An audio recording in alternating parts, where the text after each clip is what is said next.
your work profile is, I will try and make sure that I kind of refer to that while I do my little presentation. I have two presentations here for you today. One is about the NIA and the kind of investigations that we do.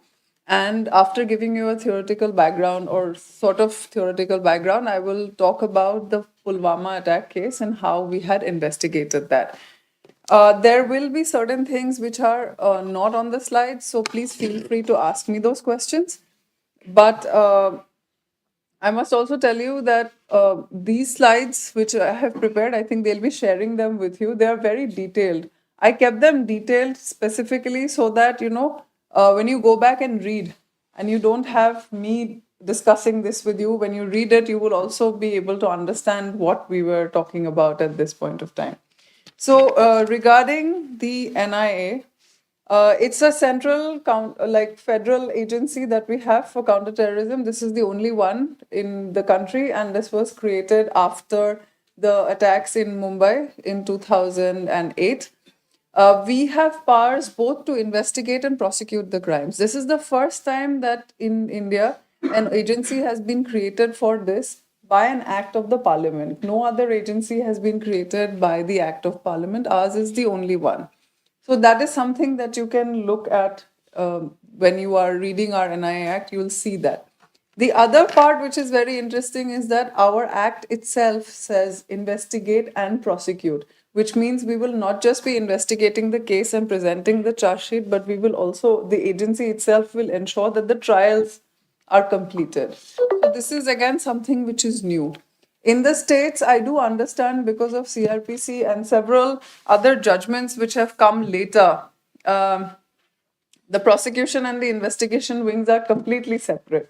In fact, forgive me if I'm wrong, but at least in my experience in Assam for the 10 years, prosecution was just someone that you consulted at the end if need be.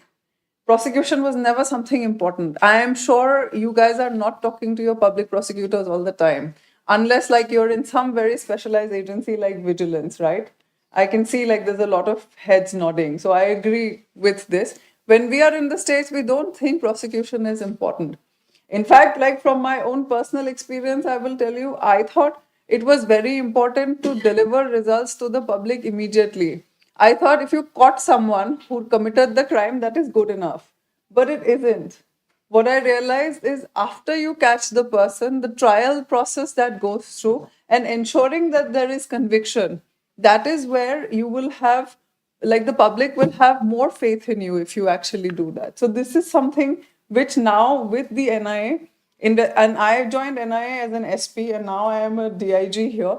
So as SP, we have to investigate cases. I wrote about 12 charge sheets, and in 2 or 3 of my cases now, conviction orders have also come. I understand the importance of it now. And also, like if you look at it, felt more scared of the NIA investigations once conviction orders of death penalty have come. Now, this is something what we should be striving for, that you get the maximum penalty possible. That is possible not just because the prosecution is good and you will be following it up, but also our role as investigators, what kind of work we do to begin with, right?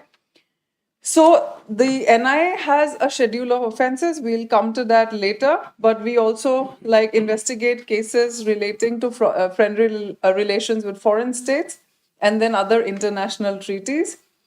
We aim to not just, disrupt the terror ecosystem, but also to dismantle them.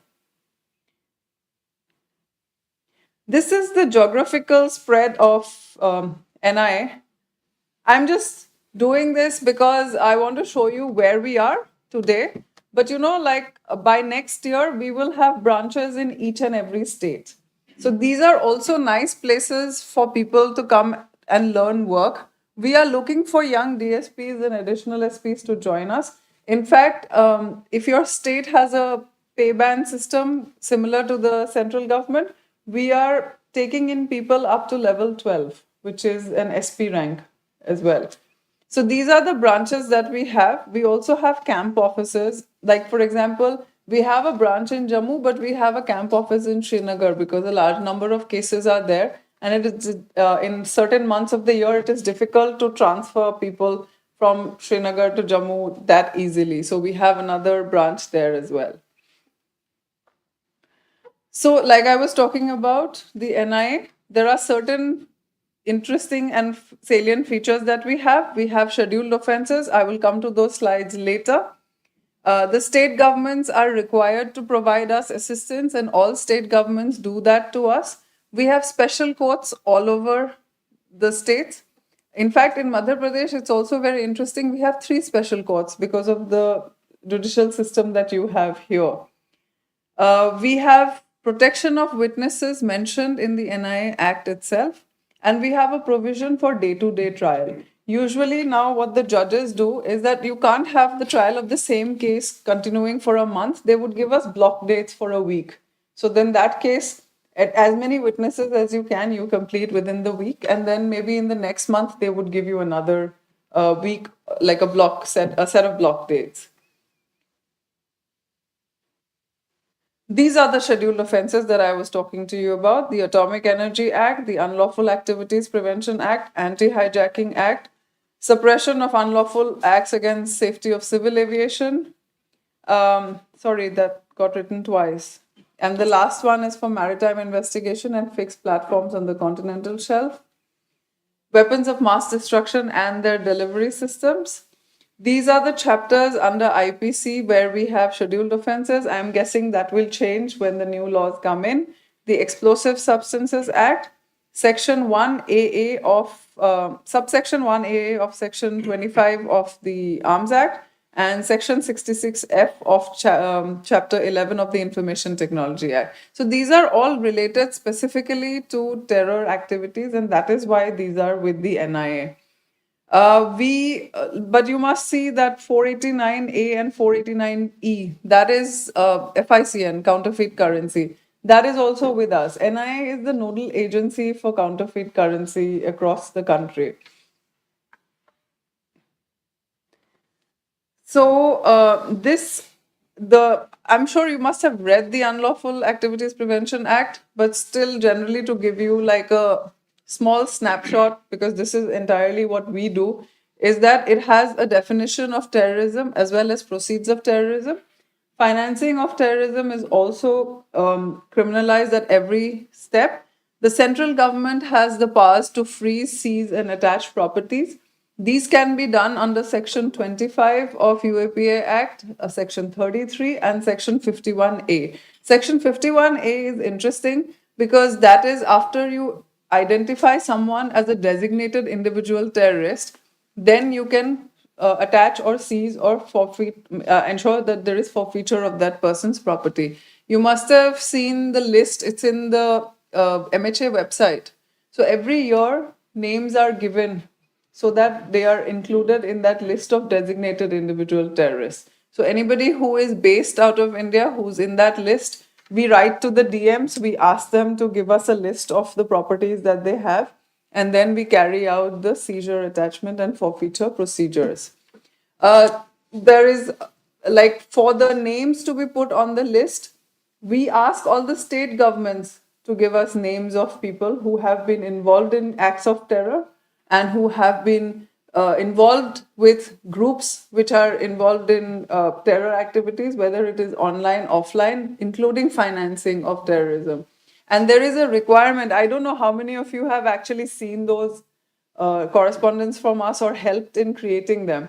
But we require very specific information from states. Like we want information on exactly what is the activity that the person has done and what is his role in crime, including the evidentiary value, which is of the chain of that crime committed by that person. So the threshold is a little high in these cases. The NIA and the Intelligence Bureau, we work together to make these lists. Then they go to the MHA, and then there is a special committee which is created, which then agrees who would be on that list, and then notifications are taken out. Obviously, a lot of names, recent names which have come, are names of people from Punjab and from J&K. There are some from UP as well. But in your states, if you have people who should be on that list of designated individual terrorists, I would request you should take a look at the UAPA Act and see how you want to move that proposal. You can get in touch with the local SIB office if you have, or you can even get in touch with us and we will help you. Like, in fact, even if you give us some information, we'll be able to ask for what else is required so that we can complete that list.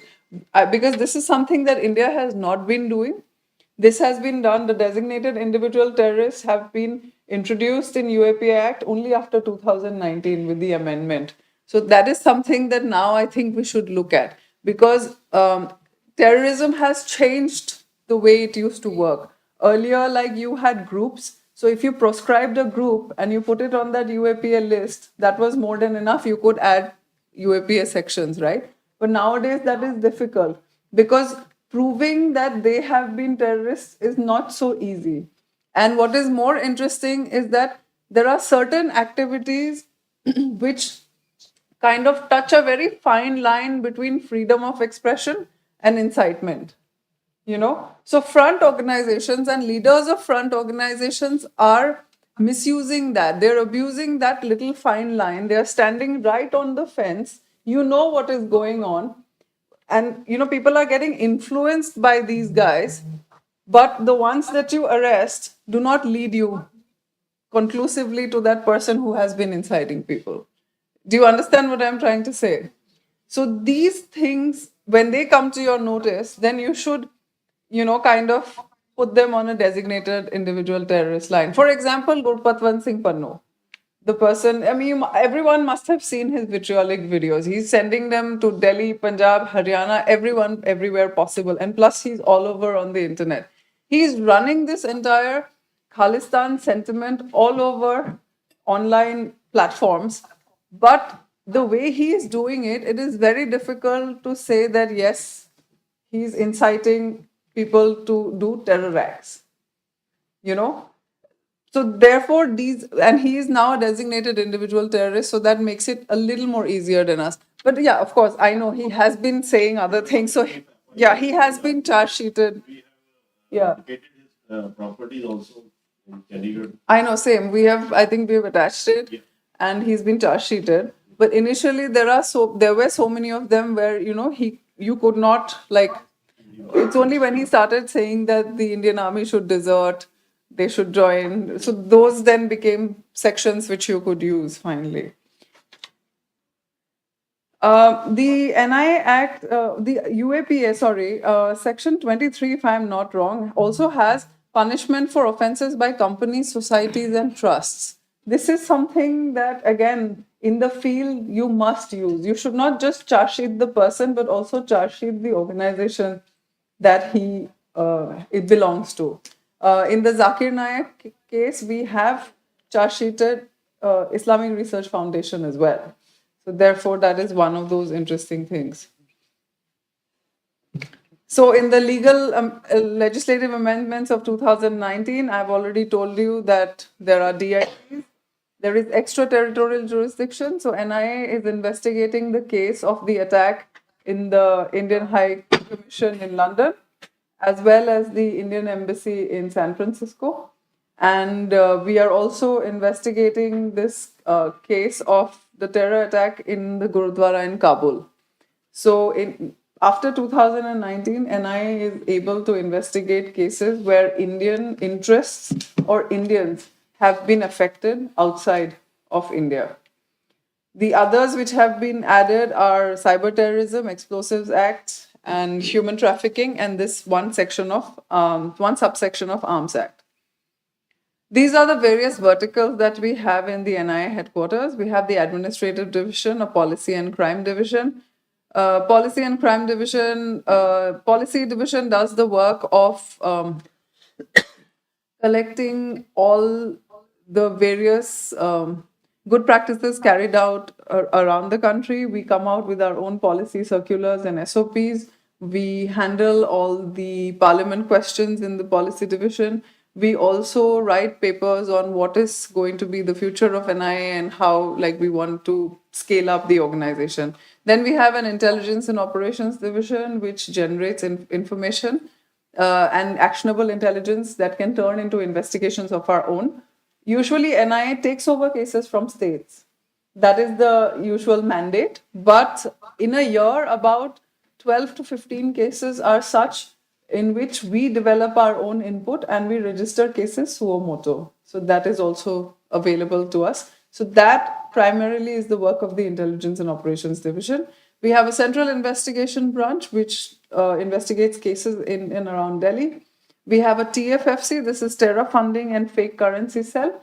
This is the one which works mostly for all the FATF requirements of the country. We have a left wing extremism division, we have an anti human trafficking division, a legal division, IT, training, and anti cyber terrorism division. More than that, now there's going to be this interesting thing. NIA is going to have a national terrorism database, and that will have data from CTNS, our own NIA legacy data, and other information and data that we get from other agencies. It'll have data mining tools which will be able to process and analyze and give us reports on accused persons, on modus operandi, and general trends as well. We are trying to figure out how to give nodes to the states as well so that you can also collect information from our this national terror database. I think we're done. Can you change the slide, please? Thank you. Once more. Yeah, so these are the cases that we have registered. Total cases in NIA is 564. You can see that we had 8 cases in 2009, and now we have about per year about 67 or 70 cases. I think you'll have to do it for me. Once more. Change it. It's fine. Thank you. These are the typology of cases that we have. We have narco terror cases, gold smuggling, explosives act, espionage, human trafficking, Khalistan cases, FICN, that's fake currency, LWE, Northeast insurgency, and jihadi. Jihadi is very large because it also includes cases from JNK, basically all Islamic fundamentalism and Islamic terror cases. Okay. We have full judgment in 68 cases, partial judgment in 63. Total cases so far is 131, where 517 accused have been convicted. Our conviction rate is 94.66%. Only in 7 cases, people have been acquitted. This, I believe, is still one of the highest anywhere, not just in the country, but perhaps in the world as well. And I'll get to why this is the reason. So this is our idea of investigation. So I thought I'll just share this little thing with you. Once a case is registered with us, suppose we take over a case from the state that is under Section 8(4) of NIA Act. In that, what we do is that we draw up something which is called a plan of investigation. So the plan of investigation, we have a general rough, template with us. Like, for example, plan of investigation means that you will take over the documents from the state. That will be number 1. Second would be translation of those documents. So third would be visit to the scene of crime. Fourth will be collection of evidence. So it is done in that way. It is a sequence. There is a template that we have for each and every case. The chief investigating officer, along with the supervisory officers who would be an SP, DIG, or an IG, would then, add or subtract more things into that plan of investigation. Now, the plan of investigation on one side has the things that we are going to do. The second column will be who will do it. There will be a name. So the chief investigating officer also has certain people attached to him, maybe 2 or 3 people. And the third thing will be in how much time will that person do it. I know in the States, this would be a huge luxury. But if you are DSPs, at least what you can do is maybe with the inspector, you can put constables who will do it, right? So they can also be in that plan. Now that plan is not left to the CIO alone. even the DG of NIA looks into that investigation plan. So we know what is going to happen at what point of time. There is fixing of responsibility, and there is also ensuring that there is a timeline which is maintained. Because you must understand, in UAPA cases, you have 90 days plus another 90 days to submit your charge sheet, right?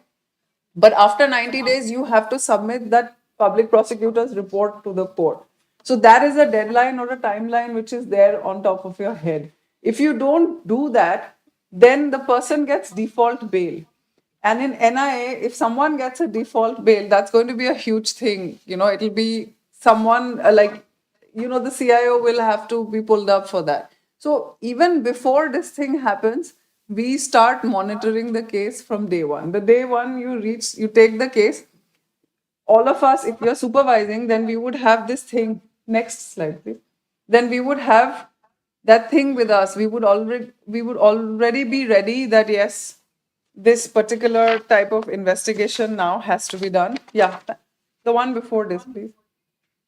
Okay. Like I already mentioned, we have a dedicated team. Then the other good thing that we have in terms of our investigation is when we have our searches, we do not take local witnesses like whoever lives in the village. For us, a search is something that we would plan very much in advance.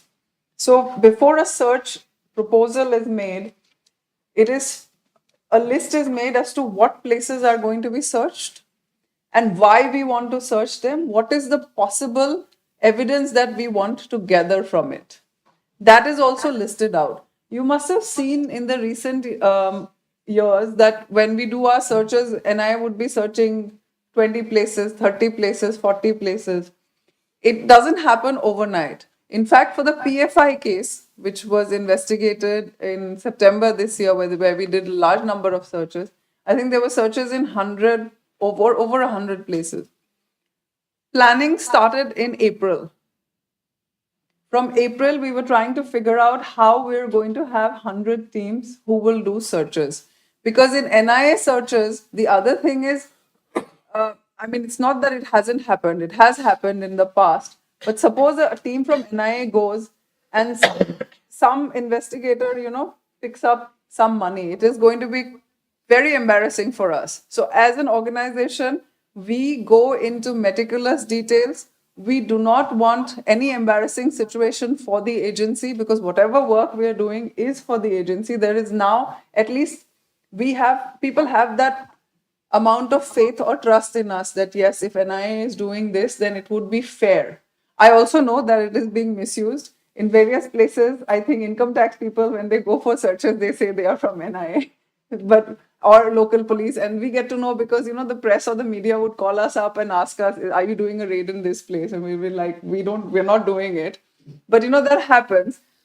But on the practical side where we are doing it, like suppose if you are leading a case investigation and you're sending 2 search teams, will you be happy when you come back if someone tells you that, oh, that team which went to X place, somebody stole the woman's jewelry or someone stole this much money which was lying, somewhere there.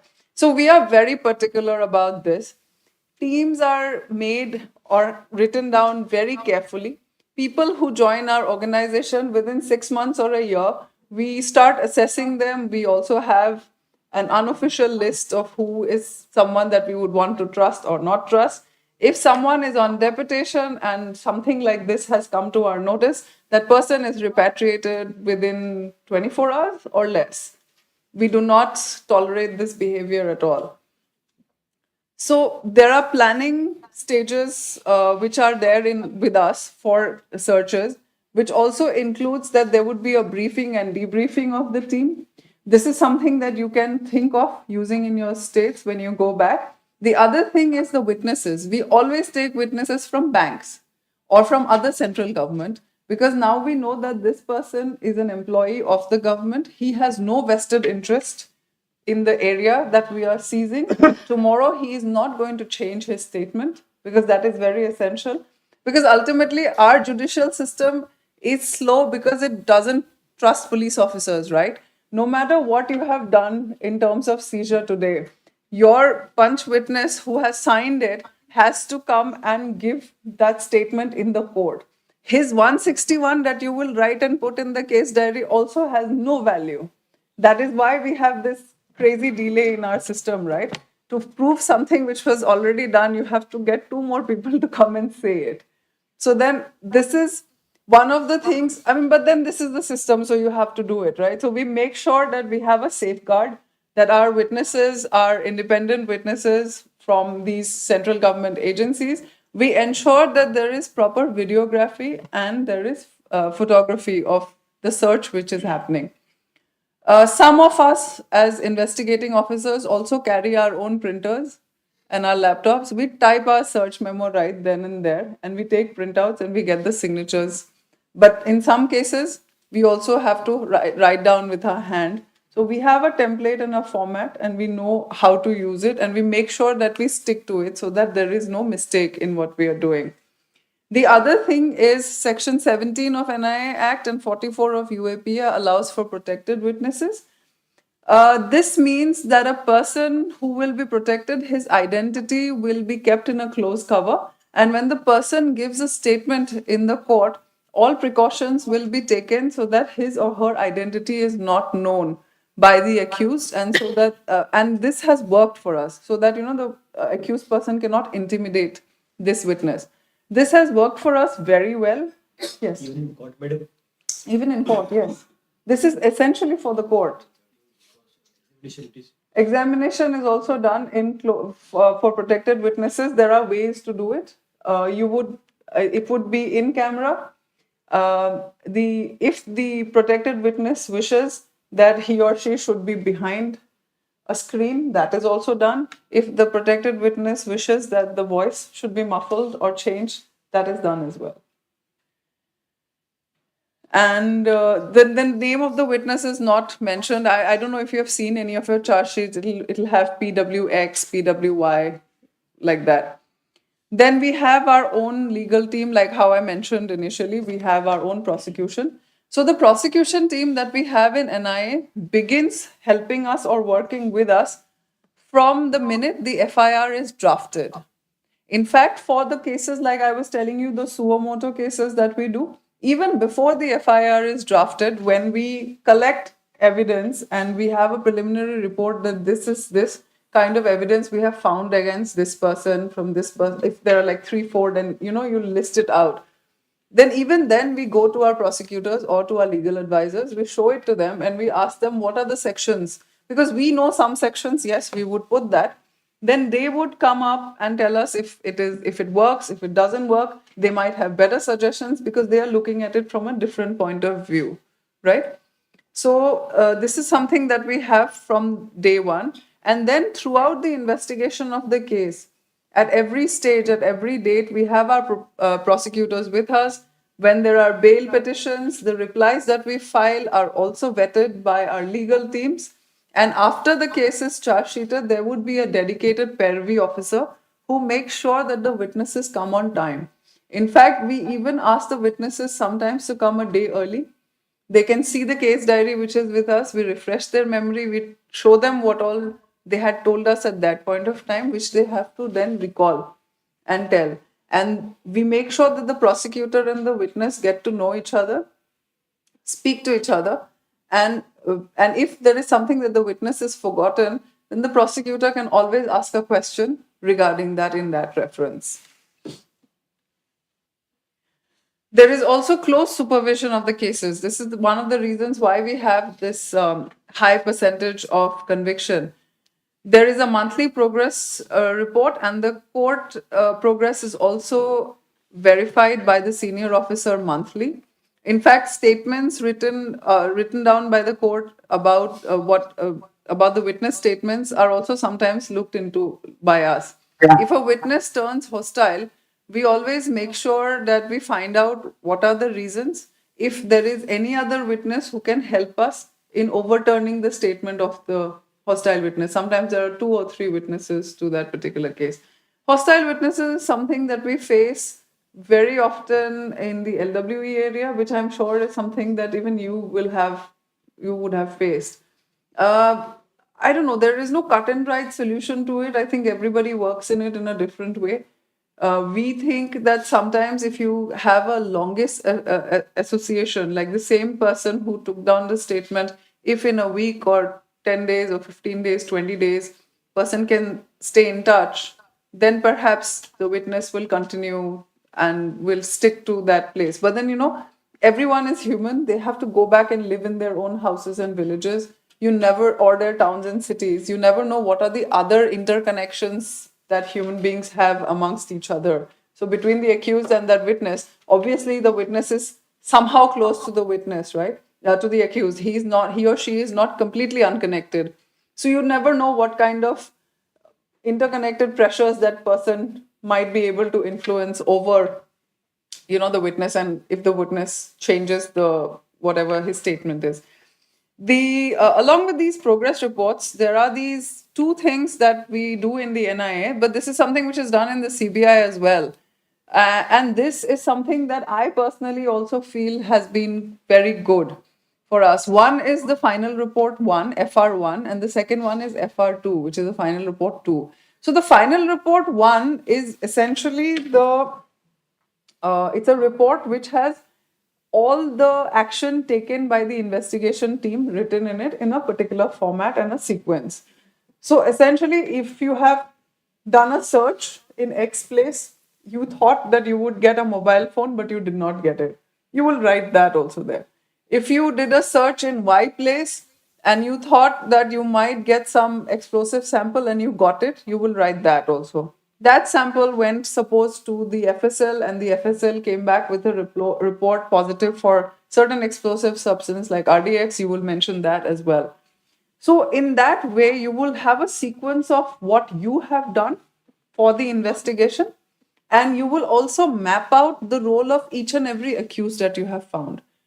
Final reports can be as small as 100 pages, and it can be as big as 500-600 pages depending on the number of accused. Sometimes, and the final report will also have a history and background of that particular organization. Suppose someone is affiliated to LET, or if someone is affiliated or has owed some allegiance to ISIS, then you would write about ISIS as well, like whatever is the latest thing which is happening in the terror organization. Because there would be a history to the organization, right? For example, today, if you have to write, suppose the other day we had these cases in which we have carried out searches in Bellary in Karnataka. You must have seen it in the news. So where we found like explosives and these black flags, and we know that they had pledged their allegiance to ISIS. So today, but ISIS of 2014 does not exist. What we have today is something very different, isn't it? So then, in that case, what we will write is that yes, they were influenced by, we'll give a small history of ISIS, but we will also write of how ISIS has changed its colors from being a territorial organization which kind of had membership, which had area, which was calling for people to come and fight for Islamic Caliphate. But now this is more moved into an online platform. They are going around telling people to do small kinds of jihad in their own countries.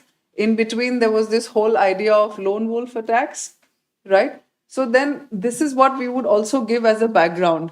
Because when you give this background, you can also tie up the thing that suppose you've arrested someone, you found a phone. In the phone, you will get so many pictures and other, literature or discussion in a WhatsApp group or a Telegram group where they're telling each other that, yes, Muslims have been persecuted and everything. I say all of this without meaning any disrespect to any religion. Okay, so if I don't mean to offend anyone who's here, but then once you see this in the group, then you can then tie up that yes, they had a similar idea, and this is the history of the organization, which you can see through online sources or through books. When you read it, you find this. Later, when we write that as part of our charge sheet, we wouldn't write the whole history, maybe a little bit of it. The judge also appreciates the background, of it. The other very good thing in this final report 1 is something called an evidence chart. This is something people make sometimes in the end, but evidence chart is something that I like to make from day one. As soon as I start investigating the case, I know what are the sections that I'm looking at. Along with the sections, then I start writing the names of the accused who might have done something for, to further that particular crime, that section. And then when you have searches or you have reports or you have witness statements, I like to put them in the third column against who I'm getting what kind of evidence. Is it oral evidence? Is it documentary evidence? I like to write it down. I find it extremely helpful, and I'm sure this is something that even you would find helpful. Because in the end, when you're writing the charge sheet, you already know that, oh, this person has done this. So, like for example, let me give you a very simple example. Suppose it's a murder case, right? So you have 302. So you have, say, accused X. Then, if you find the murder weapon, the FSL report of that murder weapon, if there are witnesses, those witness names and statements, that will be your third column. So then when you're writing the charge sheet, suppose you found someone who saw him preparing, like who saw him buying the gun or the weapon, in which case then you would add arms act, right? So then you don't have to think about the ballistics report there. You would be thinking about this particular witness, the one who saw him buy the weapon or procure it under arms act. Do you understand what I'm trying to say?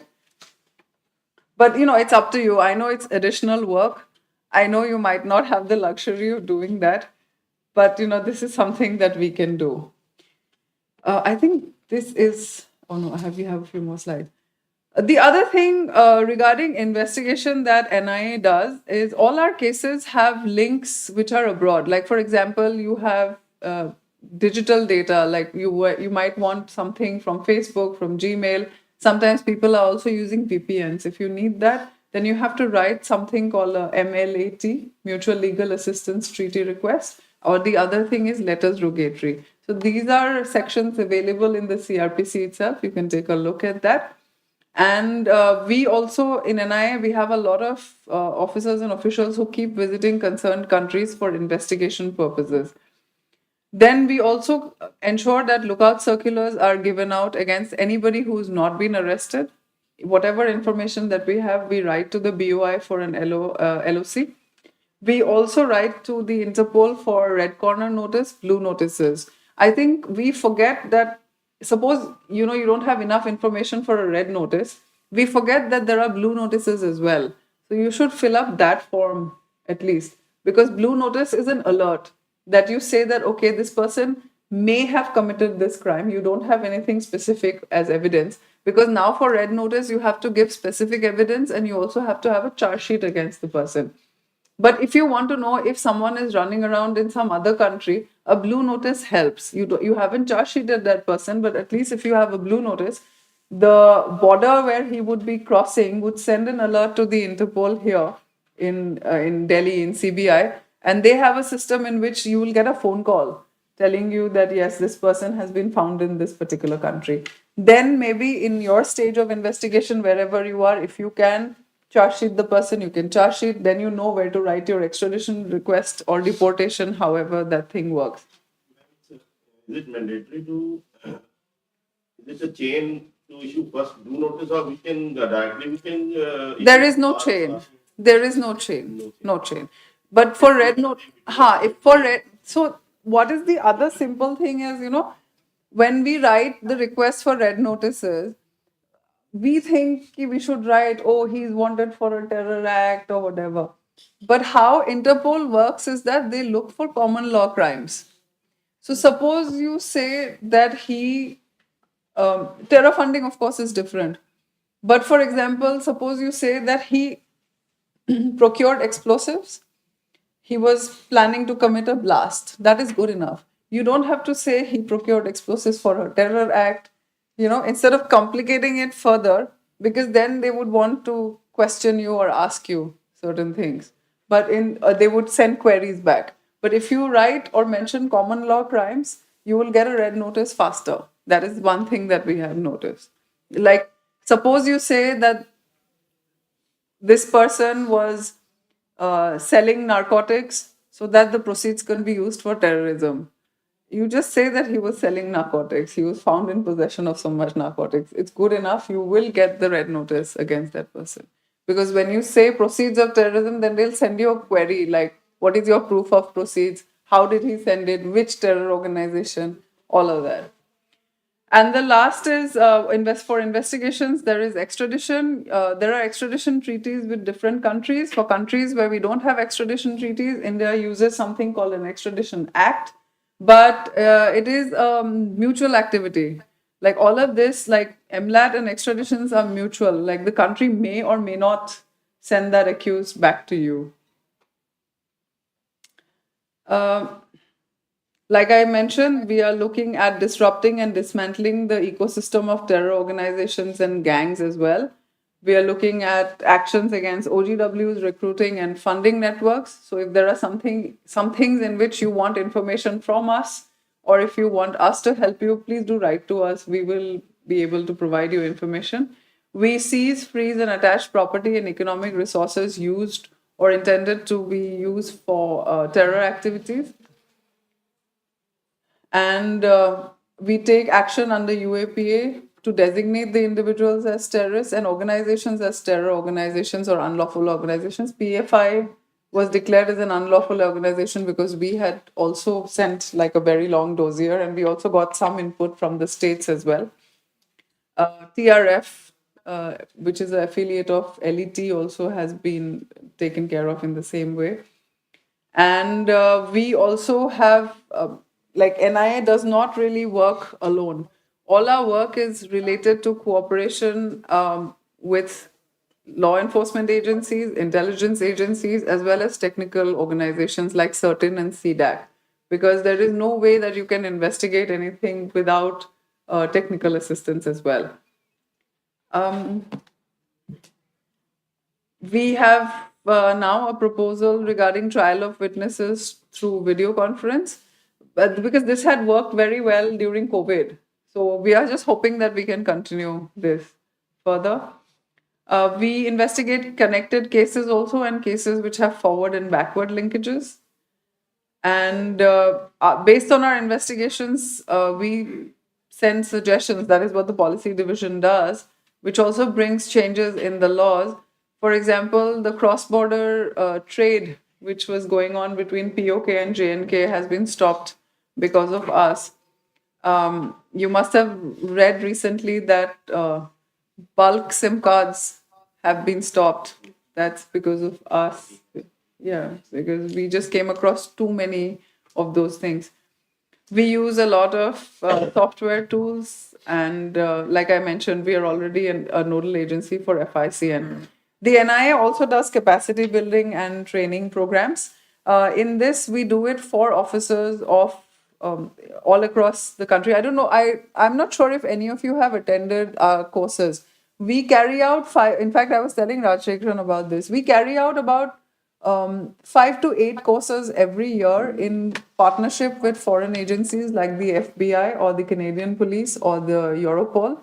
And these are held in Delhi. And we ask for nominations like almost 2 months in advance, because there's a whole process of selecting people who can attend this course. Sometimes, I mean, from most of your states, people have come, but I'm not sure if you have attended in our organization. Then we also have our own in-house courses that we do for our people for their skill enhancement. We do that with the NDCRTC.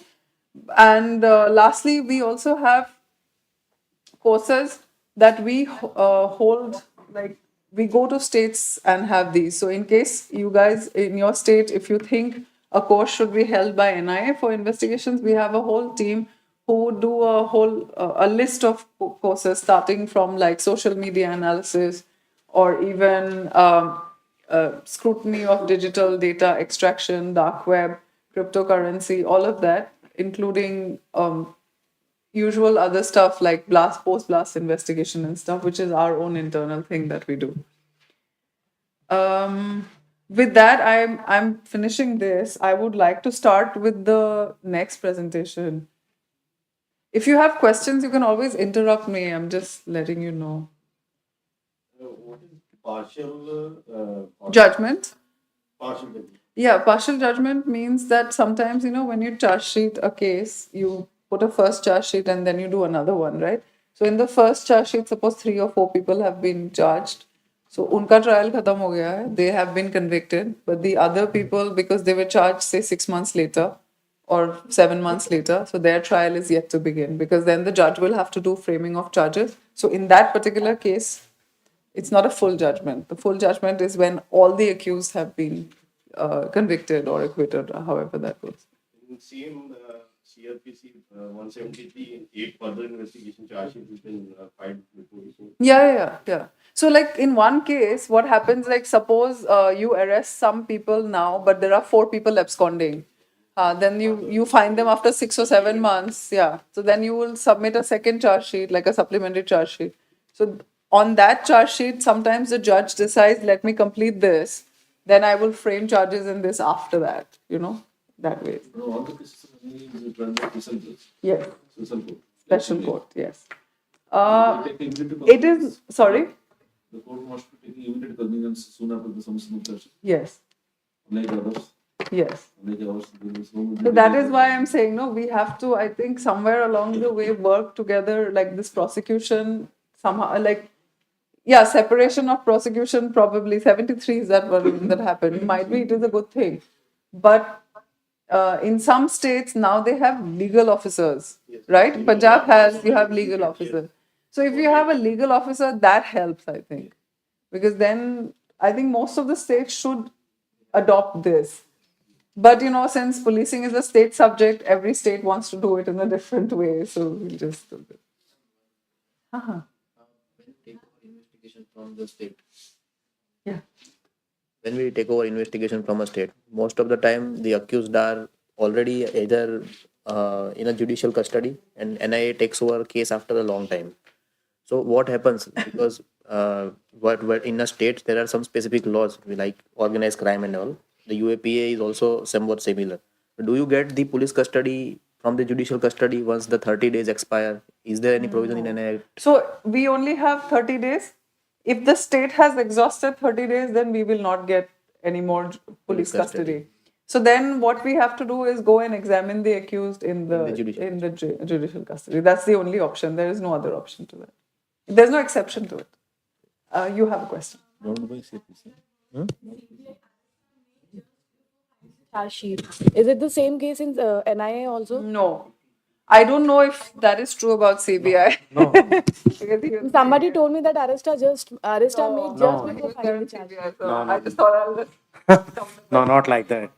See, the arrests are made in just before. No, this one, that is not the case. Only in the anti-corruption cases, for example, when we trap the person, then only we will, then and there only, obviously, we will take them into the custody. Otherwise, the cases, again in the CBI, there are 3 to 4 types of cases. One is the special crimes. Special crimes cases means kidnapping, murder, the heinous crimes. Already taken by the state CID and all those things. So it will come later to this one, as he pointed out, the accused may be bailed out, or sometimes because of the lack of 60 days or the 90 days, the mandatory 167. So